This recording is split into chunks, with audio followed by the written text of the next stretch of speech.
बहुत दिन से सुनती हूँ लेकिन हिम्मत नहीं बात करने का, ताज हो गया कि साल भर पहले मैं किसी समस्या में उलझी पड़ी थी। जैसे आप कहते हैं धर्म संकट में, तो धर्म संकट में पड़े थे। तो उस बार में ऐसा हुआ कि सास ससुर कह रहे थे पति को छोड़ के तुम चली जाओ।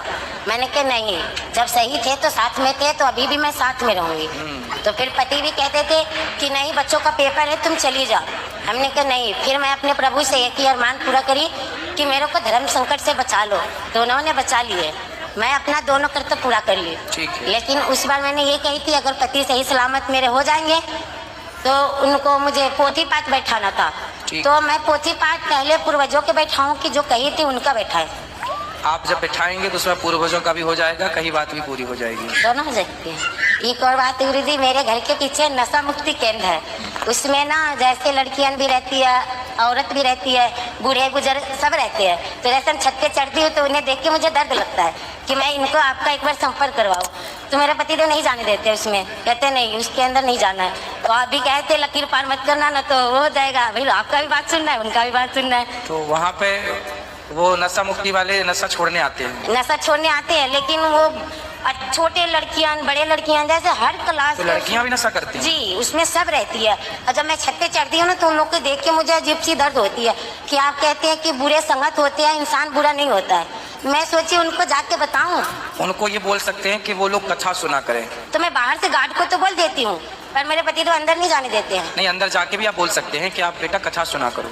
और फिर मुझे डर लगता है कि कहीं वो हो गया। कहते हैं उसमें तरीके तरीके के लोग रहता है, अगर कुछ उल्टा हो गया तो क्या करोगी? अरे तो कोई दूर से बोलना है। अच्छा, कोई देखे कि कोई आपकी तरफ झपट रहा तो भाग जाओ तुरंत। बिल्कुल ऐसे तरीके से जाओ कि भाग भी सकते। अभी तो कहते कितने का मुंह बंद करोगी, एक के थोड़ी मुंह बंद करोगे, और भी तो समाज में लोग हैं। ठीक है, आप समझाओ बस। ठीक है।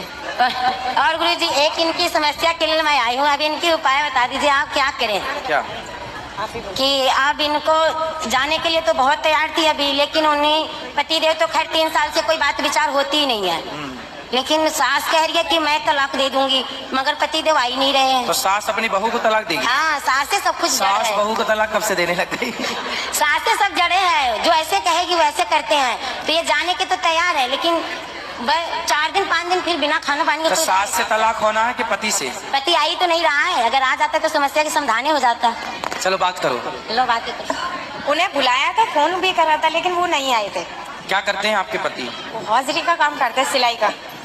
तो आपको तलाक क्यों देना चाहते हैं? पता नहीं गुरुजी, थोड़ी छोटी छोटी बातों पे वो कलेशबाजी करते हैं। और मम्मी जी, तो आप चुप रहा करो। नहीं, मैं तो 8 साल से चुप ही, मैं कुछ नहीं बोलती उनको। तो फिर क्यों तलाक लेना है? अब तो मैं 1.5 साल से यहाँ पे हूँ गुरुजी। नहीं तो जब आप थी तो आप 1.5 साल से अलग क्यों? साथ ही में रहो ना। मैं गई तो थी, लेकिन मम्मी वहाँ वो कहीं चले गए थे, ताला वाला लगा के, तो मैं जाती कहाँ। और फिर वो मेन चीज खाने पीने पे प्रबंध अलग कर देती है वो। आपके खाने पीने में? हाँ। आपको खाना पीना नहीं देते? बिल्कुल भी नहीं। कौन नहीं देता? मम्मी। और वो तो बोलते ही नहीं। मम्मी मतलब आपकी माँ? सास। सास खाना पीना नहीं देती? बिल्कुल भी नहीं। अच्छा। 4 दिन 5 दिन, जबकि पापा ने सब कुछ दिया, सामान वगैरह, वो फ्रीज में भी हाथ नहीं लगाने देती। और तो और वो ऐसी है। तो बड़ी डेंजर सास है आपकी। आप बताओ, मैं तो कुछ नहीं बोलती गुरुजी उन्हें। सास को ले आना, कभी हम ही समझाएंगे, शायद समझ जाएं। अभी आए थे, मेरे घर के बड़े लोग आए थे ना, तो बातचीत करी थी, तो आए भी थे। और वो कहते हैं हमें तो रखना ही नहीं है। क्यों नहीं रखना? कारण? मैंने बोला था, मैंने माफी भी मांगी। जवान नहीं चलाएगी, मुंह नहीं चलाएगी, घर से बाहर नहीं जाएगी, कमरे से रसोई, इससे ज्यादा नहीं। वो ऐसा चाहते हैं तो फिर आप कुछ दिन ऐसा करके देख लो, क्या बुराई है? मैं तो हर तरीके से शुक्रिया हूँ गुरुजी।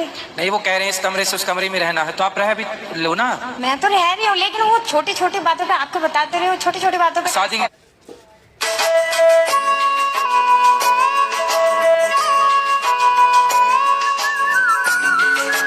और करने लग गए तो आपकी ग्रोथ, आपकी उन्नति रुक सकती है, क्योंकि जमाना नजर लगाने बैठा है।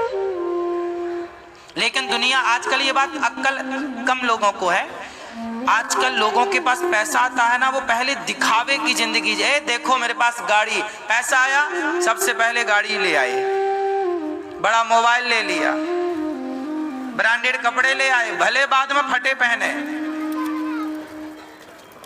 दिखावा। आज आप में से बहुत लोग यहाँ ऐसे होंगे जो आप लोग भी दिखावे की जिंदगी जीना पसंद करते। भले अंदर कुछ ना हो पर बाहर आपने मेंटेन कर रखा है सबको दिखाने के लिए, रिश्तेदारों के लिए, दोस्त यार देखो हम क्या है, जलवा है अपना, लेकिन भीतर से क्या हो ये तो आप अच्छे से जानते हो।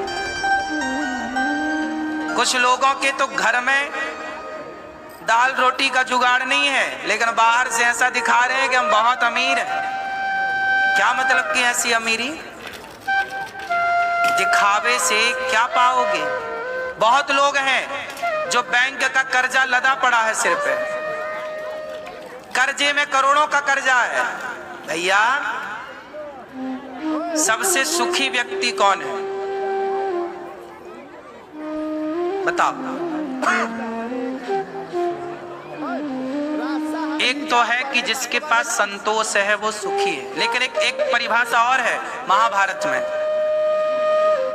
कि जिसके पास कर्जा नहीं है किसी का, लेन देन क्लियर, जिसके, सुनो ये पाठ बच्चों को पढ़ाना बहुत तरीके से, जो मैं बोल रहा हूं ये बात मैं 20 साल से लेकर 30 साल के लड़का लड़कियों के लिए, इस पीढ़ी के लिए बोल रहा हूं, क्योंकि इस उम्र में ये निर्णय आपको जीवन भर सुख देंगे। ये जो ज्ञान है ना ये पढ़ने से नहीं मिलता, ये अनुभव है। कोई पुस्तक में ये सब नहीं लिखा ना, तुम्हें कोई पुस्तक ये ज्ञान दे सकती, कोई कॉलेज कोई यूनिवर्सिटी तुम्हें ये नहीं पढ़ा सकती, ये अनुभव है।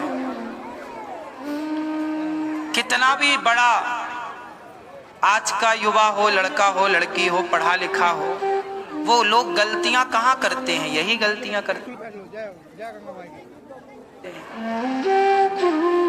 पैसे आए बर्बाद कर दिया, उड़ा दिया, बचा के नहीं रखा, कल की प्लानिंग नहीं कर पाए, अपने लिए घर नहीं बना पाए, अपने लिए दुकान नहीं बना पाए, अपने लिए बिजनेस नहीं खड़ा कर पाए, अपने आगे के रास्ते क्लियर नहीं कर पाए, दिखावे में जीते रहे, कर्जा ले लेके गाड़ियों में घूमते रहे, कर्जा ले लेके बंगला बनाते रहे, बाद में कुड़की हो गई, बैंक वाले ने ले लिया। क्या समझदारी है हमारे